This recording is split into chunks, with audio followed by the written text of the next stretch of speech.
Welcome to the Learn to Listen podcast. Today we are joined by Alea. Alea, thank you so much for being here. I'm so happy we could finally make time to set aside some time and get to talk. I know we've been trying to plan this out for a while. Alea and I, for background, are connected through the Orr Fellowship. And for those of you who don't know what that is, it's a postgraduate program that pairs really elite talent with a partner company in Indianapolis. And so welcome, Alea. I thought we could start off first with background, where did you grow up? Where did you go to school? All that jazz. Yeah, thank you, Mariah, for having me. I'm happy this finally Yes. panned out, shall I say. So I grew up in Streator, Illinois. It's about 2 hours southwest of Chicago. And the last train outside the city kind of stops about 20 minutes away from me. So if that gives a little perspective where I'm at, where I was at, little rural, it was called Streator, town called Streator. Love that place, kind of small. And we had a little bit of a rough town, but a family-oriented town. You knew a lot of people, about 13,000. And the high school had about 60-70% of kids on free or reduced lunch. Wow. But overall, like being in that small town and kind of rural, really, my mom promoted reading and just thinking big.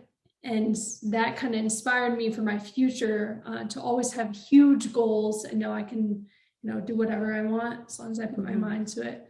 So that kind of inspired my love for traveling. I then attended Butler University.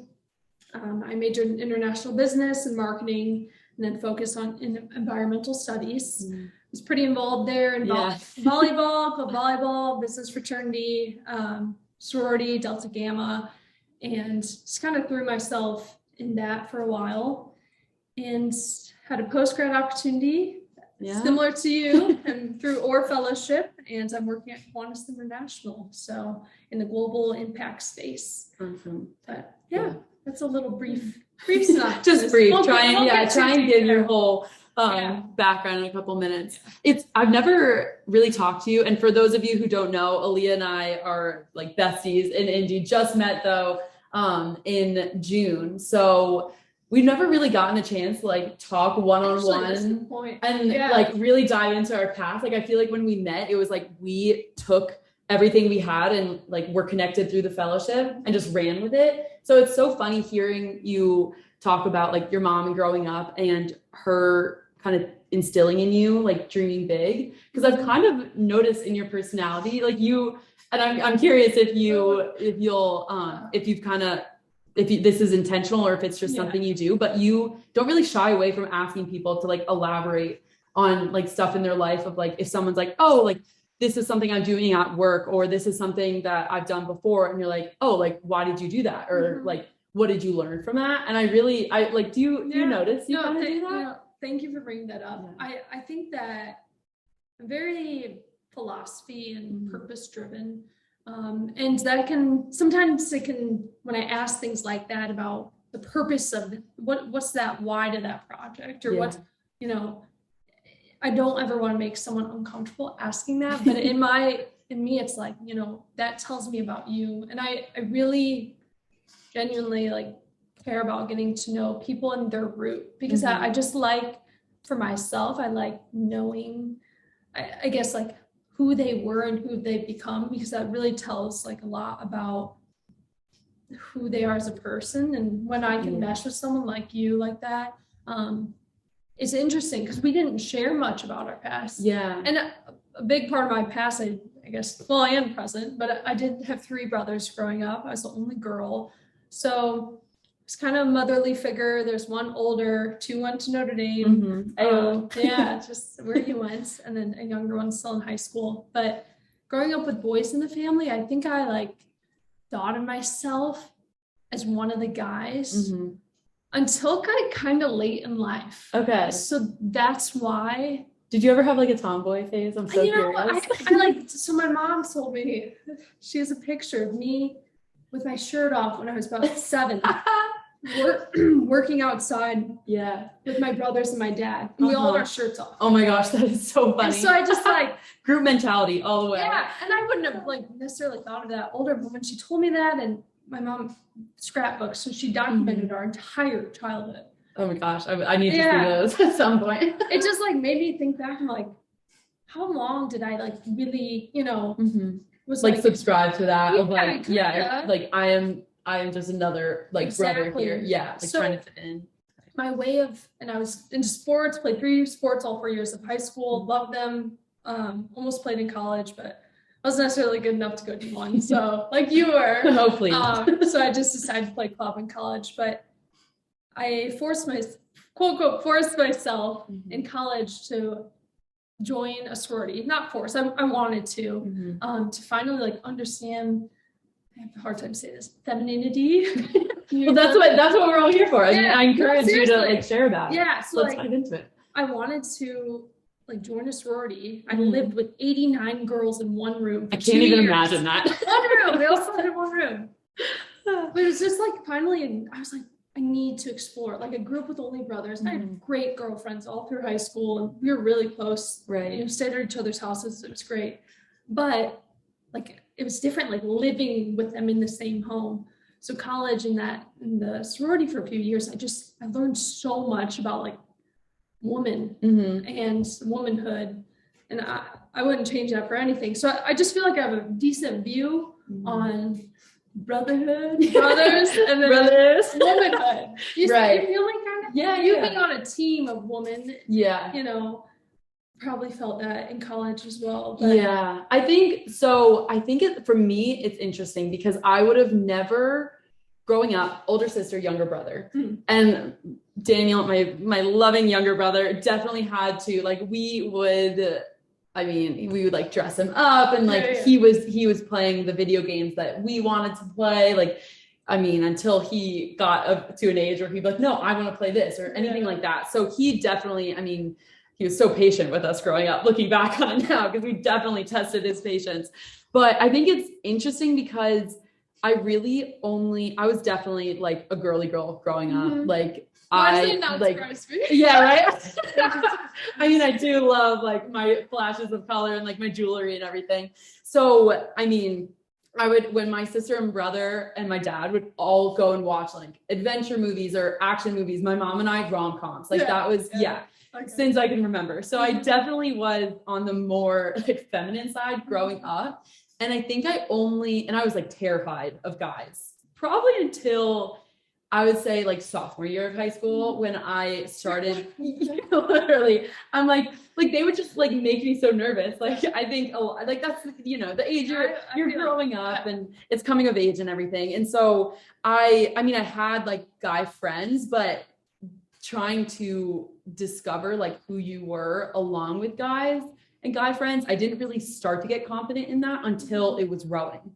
And that's because in high school, our rowing teams, the men's and the women's teams, practiced together. So you were always a little like aware of how you were acting, of how you exactly. Yeah. So you were always like, it was like, oh, I'm going to practice with these people.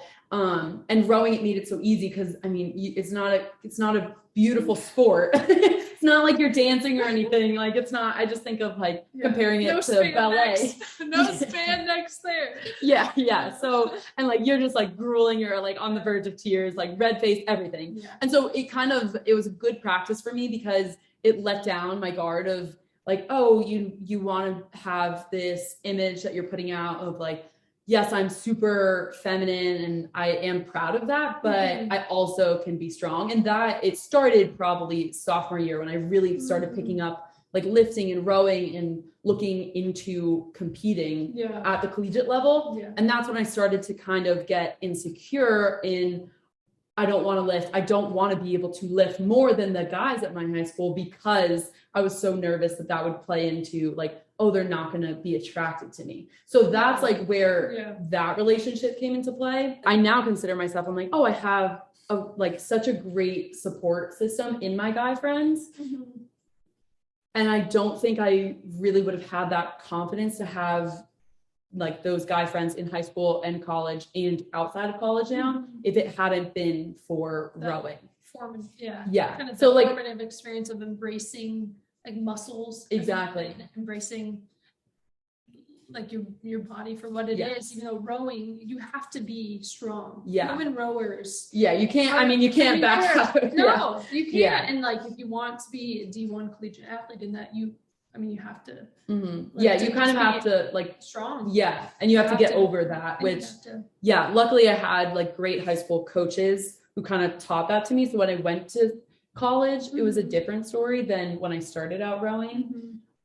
In high school, but that's like kind of, it sounds like the role that your sorority sisters played of like, I don't know, like I just picture hearing from my friends, but like what to wear and like what to say and how to present yourself and like all of those social skills that came from your sorority.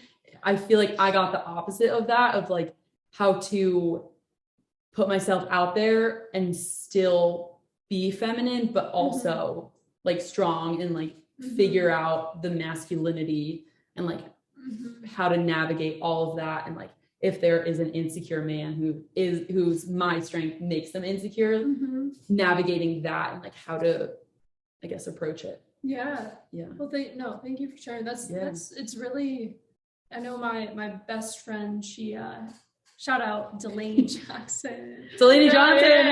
So she's a 5th year playing D1 softball right now, third baseman. And that girl could lift more than 3/4, if not 95% of the guys who are in high school. And I remember, we had like that was me, we had talks about that. And I guess, I was a little on the opposite side. Like I really had a hard time retaining muscle. Like I did start working out at a young age, but just genetically, my parents have always been, my dad's pretty tall and thin and my mom is as well. But it was kind of like in my head though, since growing up with brothers, it was like, why am I not as strong? And I always wanted to be like as strong as my brothers. I always wanted to like put them in a fight. Even though I have to win. And they shouldn't have fought me. Like we kind of did. Right. Probably a little like too late in life. But those are a little more aggressive fights. Yes.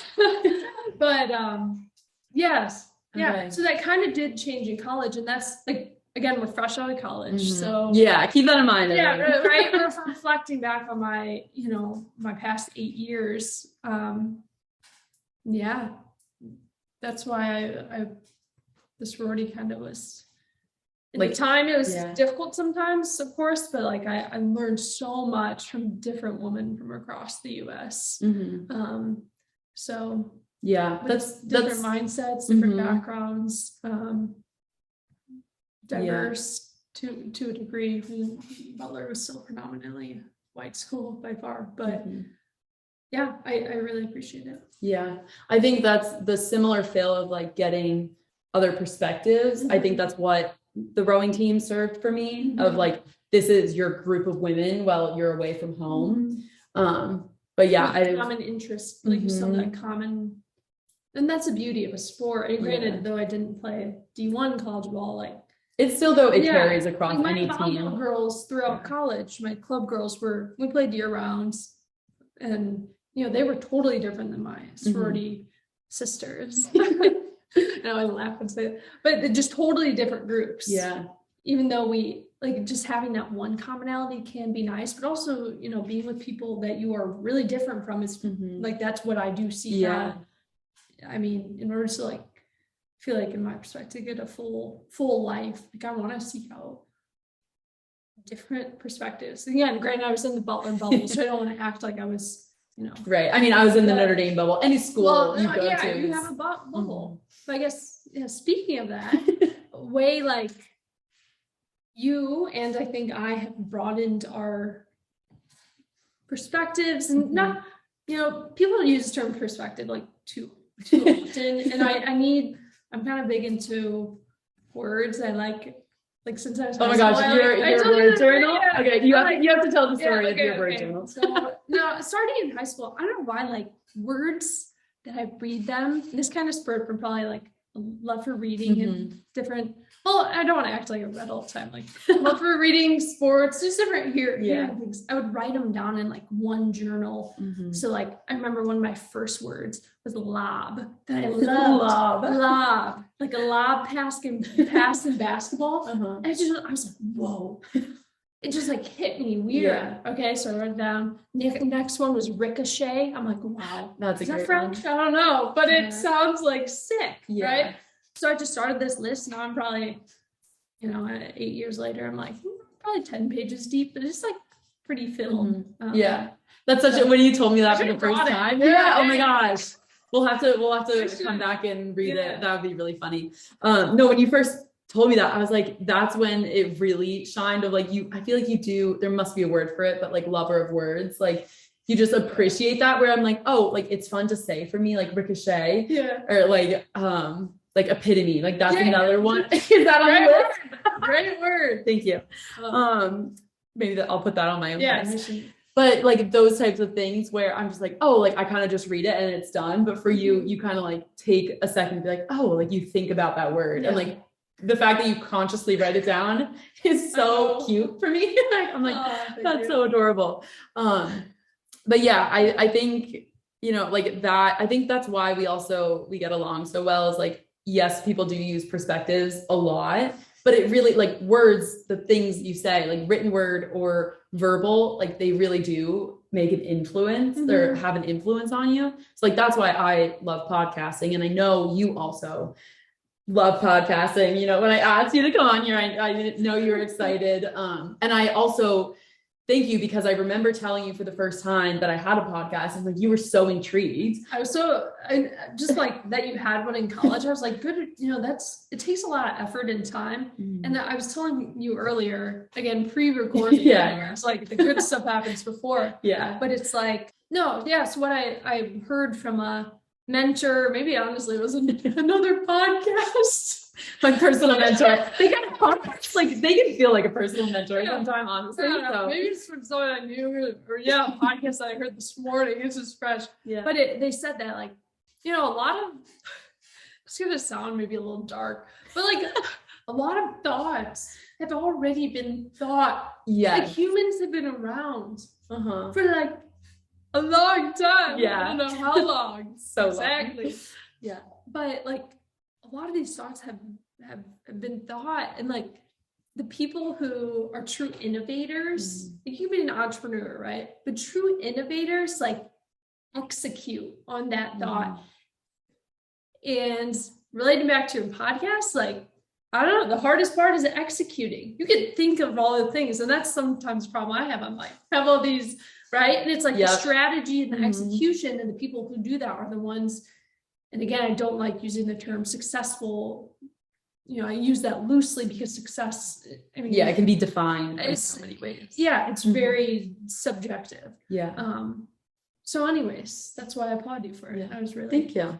Yeah, it definitely, it takes a second to be able to execute. And that was one of my hesitations, I think, to launching the podcast is I was like, okay, I'm similar. I have so many ideas and I just want to share all of them and I just want them to be done. I'm like, who's gonna do them? But that being said, like we're both also like workhorses. So I knew I could see like the end goal in sight. And so having to work backwards of where do I want this to go? What do I want to, like, what's the intention behind the podcast? That was some of the harder decisions for me because I was like, okay, if this is the intention, how do I want to then execute it? And luckily, I feel like I've just kind of stumbled into the right answers. Like I have what I do right now, my whole process, and it's working for me now. Also we've talked about where I want to go and, expand and learn from other people, the other resources that are out there. Cause I know there are so many, but yeah, I think thank you. It honestly is a comfort for me. Like when people are intrigued by my podcast, because like promoting it and kind of getting the message out there is definitely a struggle for me, but that also ties back to the reason as to why I started it. And so I started it to be something that kind of holds me accountable, to make sure I'm like meeting new people. And I'm actually taking a second to set aside some time to be like, okay, I want to chat with people in a way that's outside of what I would normally do. So like, okay, obviously we talk a lot. And so, but I want to like set aside time where it's like, I can talk to them and get to know them on a deeper level. And so that was kind of my rationale as to starting the podcast. But I wanted to ask you, because I know you are working on the Orr podcast team, which I know it's new to you, but just in general, like, why do you think like this world kind of interests you, of like either just like written or like verbal communication, like content creation? Yeah. Well, I think going back to my love for words, you know, I had to find. It started with like finding a strategy for my essays in college. It didn't really come to me until my latter years. I'm like, how, you know, you can use a basic framework, how to frame the essay, but like, how do I want to create essays and use that framework each time? And honestly, I learned from my younger brother from this, because he is just the most regimented, like, framework guy you'd ever meet, and he's just a brilliant writer. And writing to me, I feel like I say it way better, and then when I write, I try and perfect.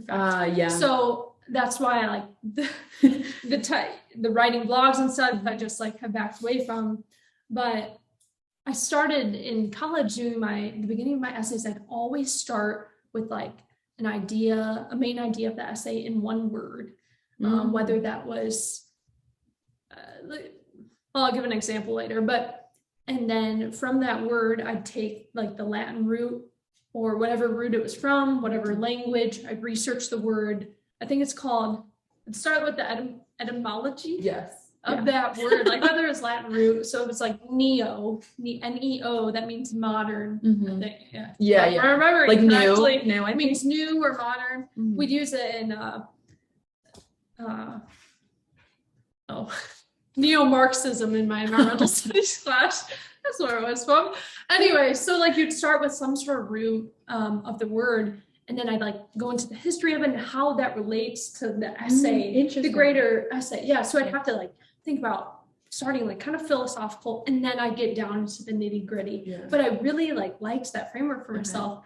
So I was trying to like now post-grad think of a different framework for myself to like express my love for words, and just not even my love for words. That's really not the main purpose. It's like, you know, meeting intentional people, trying to understand them better.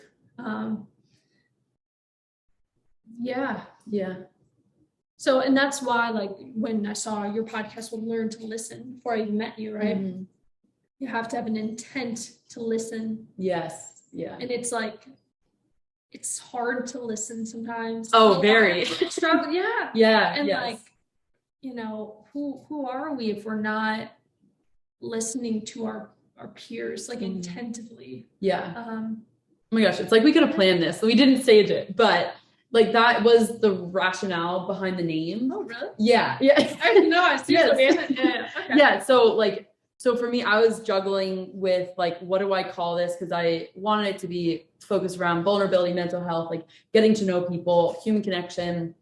And so I had like, oh my gosh, I should probably open up that document of like all the running names I had, but Learn to Listen stuck out because one of like the order of like learn to listen. And like, I like the symmetry of like the L to L, but I feel like myself, I'm usually decently good at stopping and like truly listening to a person. Of course, you can get caught up in the moment.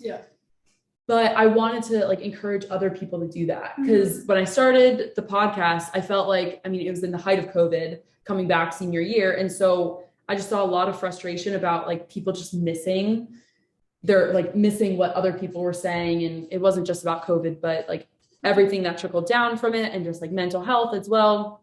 And like the overall being of a person. So that's why I chose Learn to Listen, is because I'm like, you definitely have to, it's difficult, but you have to commit and say, I want to learn like more about you or learn about this subject, but you kind of have to take a step back before you start speaking and, you know, sharing your own opinion, and you have to just listen. Like some of the greatest lessons that I've learned is when I'm not trying to think about what I'm going to say in a response, but really just like hearing someone out and just giving them the space to speak their truth. And then maybe I need a couple of seconds to like formulate what I want to do and like what I want to say.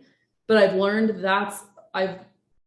I think it's a way more, like it educates me on the person way more than I think in my younger years when I would like my gut reaction is like, oh, I have to say something to prove like my intelligence, to prove that I'm creative, something along those lines. And now I'm like, okay, there's beauty in just sitting back and being like, what do you think? And letting someone else talk. Definitely. Because I think too, like if you ask someone about their opinion or about themselves, more often than not, they're willing to talk about it. It's just so rare that you get an audience where it's like, I want to purely just know more about you. And because I felt like I didn't get a lot of that, but I was definitely in a lot of my relationships, like either just like amicable or romantic. I was the person who was more intentional about being like, tell me about yourself rather than offering up information about me and, you know, my perspectives. And because of that, I think I learned with time to always do that and not like outwardly share unless I was asked. And so that's like a very roundabout way of agreeing with what you're saying of like, if you just sit back and truly listen, I think that's where a lot of the like connection and where a lot of the space to each grow can be. And so that's you. I mean, you walked right into like the essence that is this podcast, and it worked out really well. Yeah. No, I mean, I feel that I think in high school, before that, I was pretty private about what was going on in the moment. Yeah. Whether it was, you know, some life happenings. I don't even know if I'm still like comfortable to share that publicly. And a lot of people are, but you know, it's becoming more of an open topic and just some parental problems, just put it lightly. You know, and then once I had time to like reflect in college a little bit, I felt more comfortable like sharing and just like being open about it. And I just felt like I listened to so much in high school, not talking about for my friends, but in my whole life, just listening. And then like in college, and now having the time away from it, I just can learn a lot. And listening was really important in the moment, but it's also like a balance of, in certain situations, like speaking, you know, your voice in the moment too. And like, that's something at work that, you know, you don't want to be too hot to reply to something that, you know, maybe offends you personally. Well, there's different scenarios. You know, you don't want to be a bystander in certain situations, but like in situations for, I guess, yourself in an uncomfortable comment from a coworker, I don't know, for example, it's like, I like taking a couple days to soak it in, right? And be like, you know, how should I react? How should I address this later? But it's like, sometimes you don't want too much time to pass. Yeah, because then it's like awkward timing. And sometimes it's better if it's a bystander situation, like to do it in the moment. But I think like it's harder to stand up for yourself in the moment. It's easier for someone else, at least in my experience, like, hey, like, or, you know, kind of defend that other person. But when it comes to you, it's like, oh, it's like let me think astronomically harder. It's one of those things that I feel like, I mean, looking back on something, you're always like, oh, you can have regret can fill you a lot. It can fill you easier in the moment. And I think that's part of maturing too, is now you have like the words and the confidence, hopefully, to be able to address a problem. So it's like, even if you're taking a day or two to like sit with it and be like, okay, what message, why did like, I have to sit with this to see what really bothered me, or like, even if it's something that doesn't bother you, but it's something that is super important to you and you want to make sure you convey the right message, you like, I think it's smart to take a second and really think about it and then be like, okay, this is why it's important to me. Like, I want to share this with you. So you're not like stumbling over your words and like you respond appropriately and professionally too. Like, I do want to pivot a little bit because I know we've been talking a lot about like our past life, but and this is a little bit of our past life because I know you just went to Colorado, but traveling, I know we've both traveled internationally. a bit, and we've never really gotten a chance to like talk about it. So Yeah. I wanted to ask you first, like, where did you go? Like that whole backstory, but then what was the reason that you traveled? Like, were you encouraged by family members, or did you just kind of always want to travel? Yeah. Yeah. One of my favorite topics to talk about. No, Let's go. I'm sure you too. Yeah. My freshman year of college, I applied to a grant to study, do some research on the Holocaust. And honestly, my original attempt for the grant, I was like, I can get some money to fund me to research something, that's meaningful to history, and like I can learn more about it, use my German translation skills. But also I had the opportunity to go to Berlin for 2 weeks with my professor and a few kids. Huge. Yeah. So it's like, there's a small group and it was funded. So it's like, and I did win the grant. I was very grateful for that. So that was kind of like I wouldn't say that was necessarily a fun trip. Yeah. But that was an intro. I mean, so we went with a focus like on the Holocaust. So we went to Sachsenhausen concentration camp. We went to, every museum. I translated like National Socialist Party, aka Nazi Party officer letters. Wow. And my research was on the language of the letters to try and to gauge like if they were still emotional to their family in their letters, although there was this genocide going on. Yeah. And I only translated maybe 12 letters. It wasn't like a grand research project, but I wanted to see, I'm like, do they still, like, how are they communicating to their family? Are they that brainwashed to where they don't feel like love anymore? Yeah. Like, can they compartmentalize? Yeah. Like, how can I find that in letters, basically?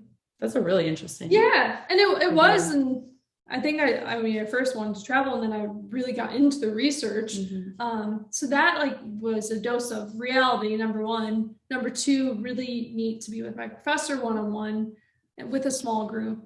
And then third, kind of opened my eyes traveling. And I'll say what kind of spurred that originally is, we had 4 kids, so traveling abroad was very expensive when you're young. Parents, well, they weren't divorced at the time, but they did. My dad, for his job, built up trips over time, and we did 1 trip to Italy, and we didn't travel very often. We went to a family reunion every summer, and that was sometime across the U.S. Shout out Rashid reunion.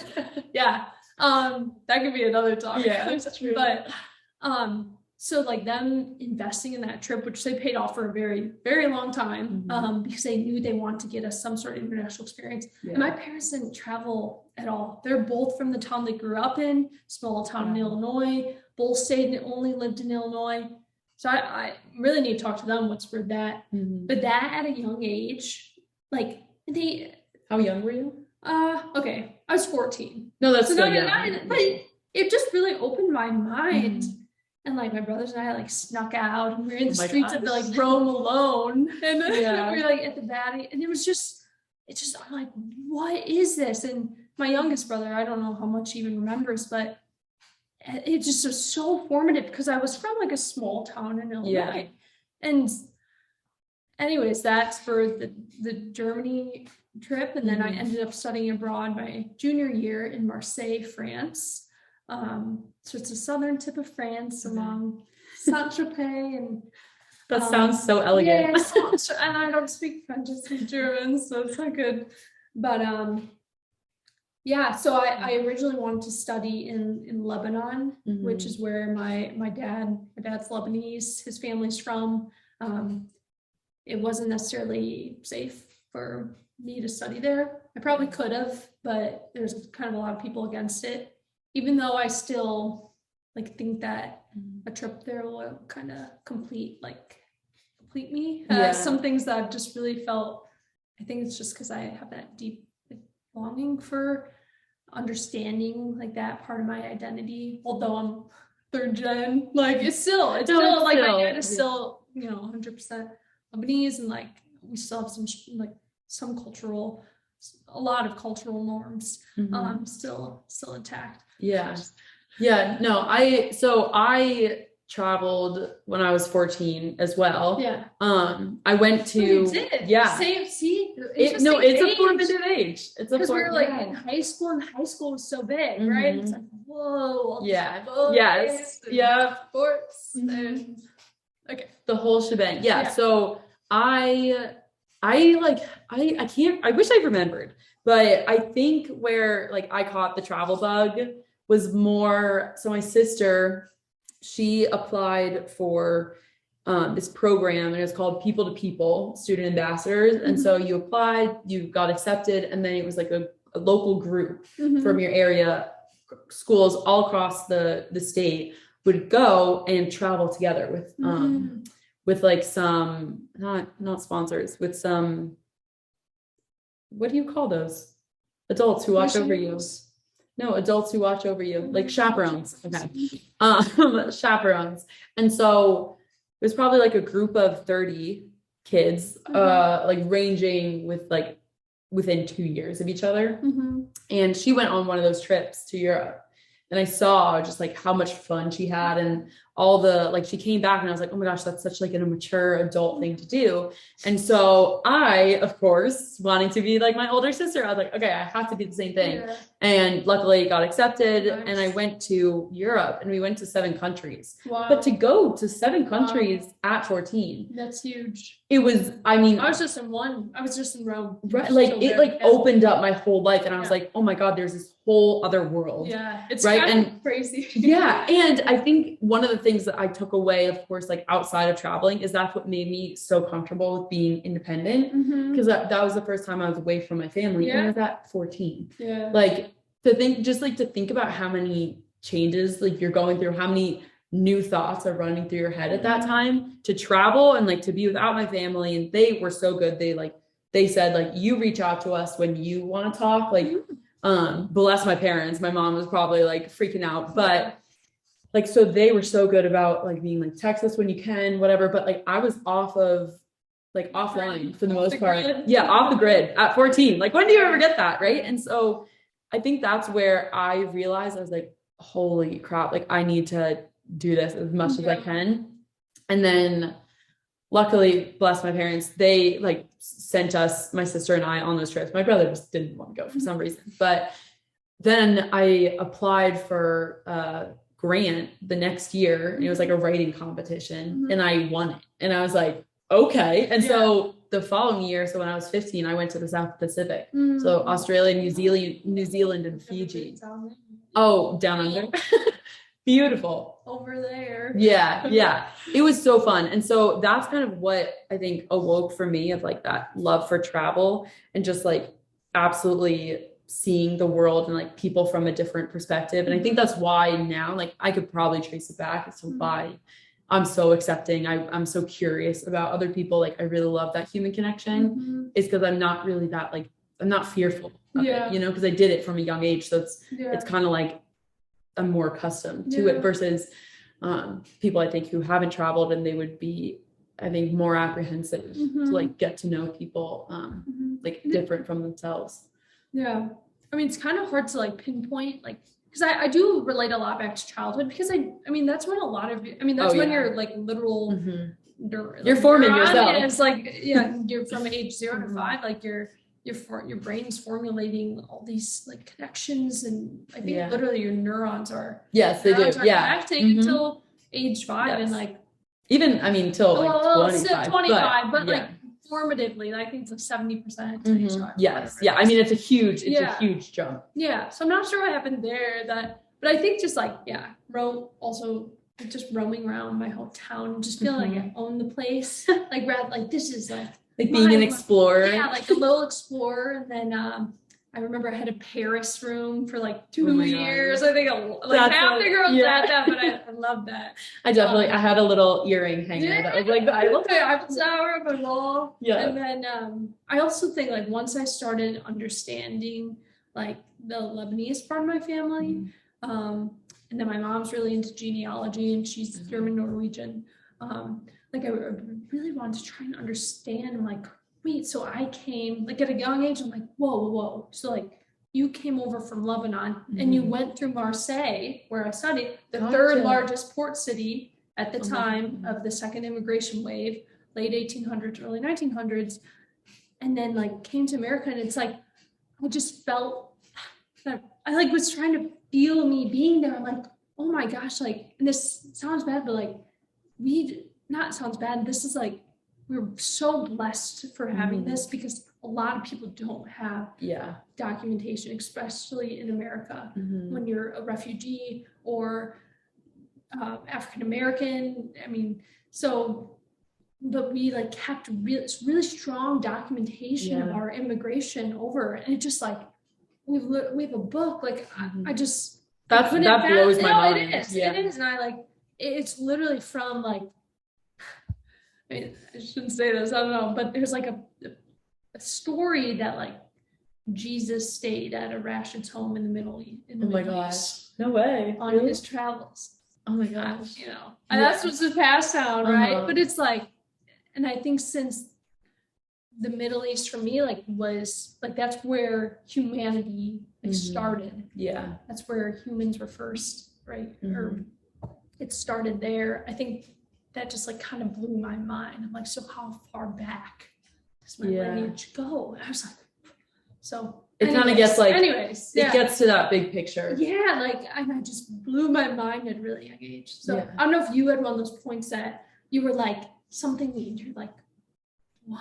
Like, I'm trying to think. I mean, I have had those moments. I can't think of like the first one that I ever had, but I remember I was scuba diving in the Great Barrier Reef. And so, I mean, like, mic drop, first of all. But I just remember, so you're like set up on this boat, and then you descend, and there's like a little, it's like in the boat, there's a walk down, like stairs basically to go down into the water. And I remember going under, and it was just all these barracudas.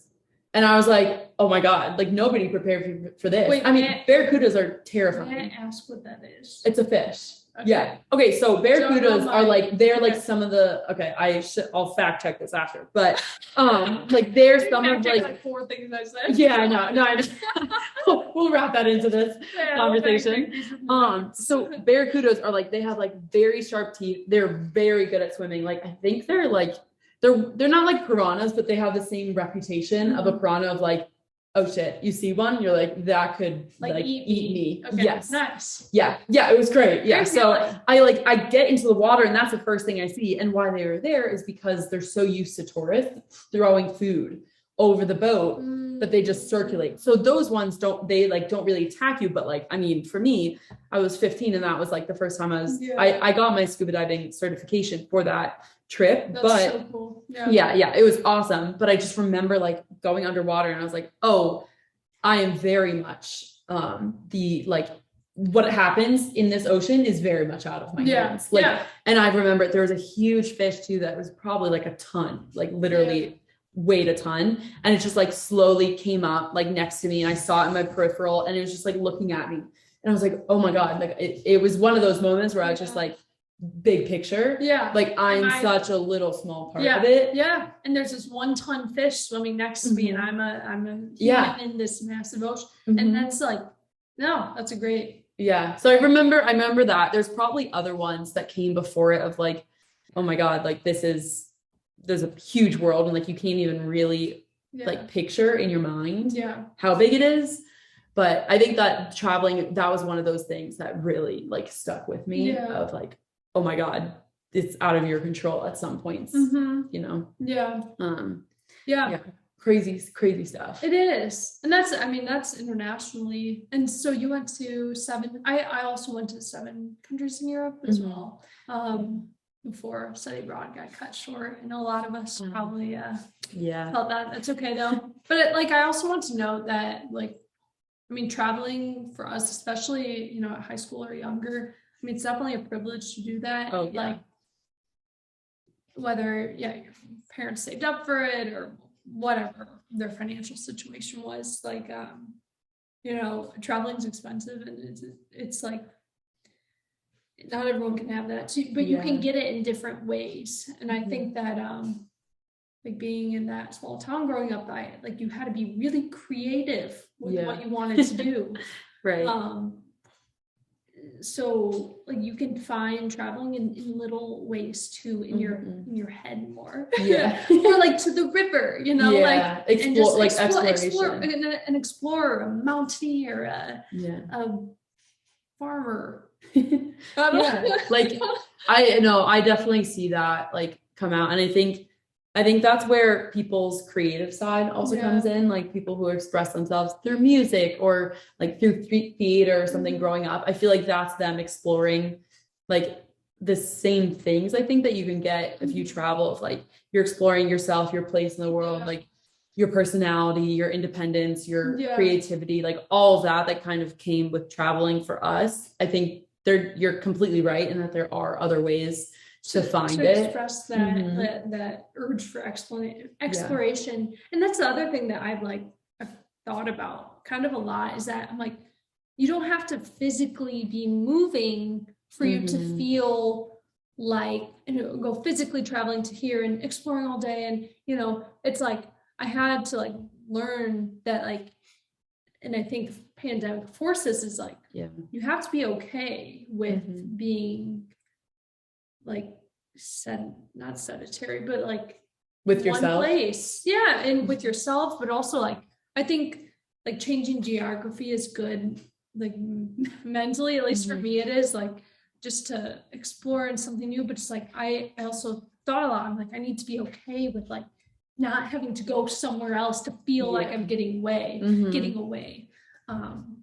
Or how can you do that in ways that doesn't take money, or like you can't travel this pandemic. Yeah, I agree. I know we were talking about Colorado too, like just like the mountains, like it being so, I guess, like monumental, or like one of those parts of nature where it's just like so scenic. And it's like the same thing we've been talking about of just like being able to like take a step back, like get out of your own perception or like your own reality for a little bit, and then see it's like there's all this like serenity or peace, and it like makes you reflect a little bit.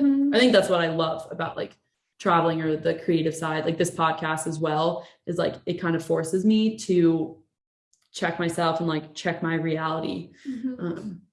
I appreciate like all of those different kind of creative outlets that you can have. Because I feel like it's so hard to make time for them. But when you do, I'm always grateful and like thankful for the opportunities, or, pushing myself to like try something new. Definitely. Have you been to a decent amount of the United States as well? I think so. I think I've traveled internationally more than like I would actually second that. I've been to decent on the West Coast. Again, it's nice when you have family living somewhere. So you can stay with them. But East Coast, I don't know really many people. That's where you're from originally. Then of course everywhere in the Midwest. Easy to get to. Like vacation spot. I've definitely traveled a lot, and like I've been in a car, but like going to actual cities and staying there for a little bit, I haven't done that. I think I've done most of that honestly out of college. Like I didn't really, unless it was like visiting. I guess you being an athlete in college was probably really difficult. And honestly, I didn't do much in college either. I mean, one Fort Lauderdale spring break. Gotta put it in the books. Never again.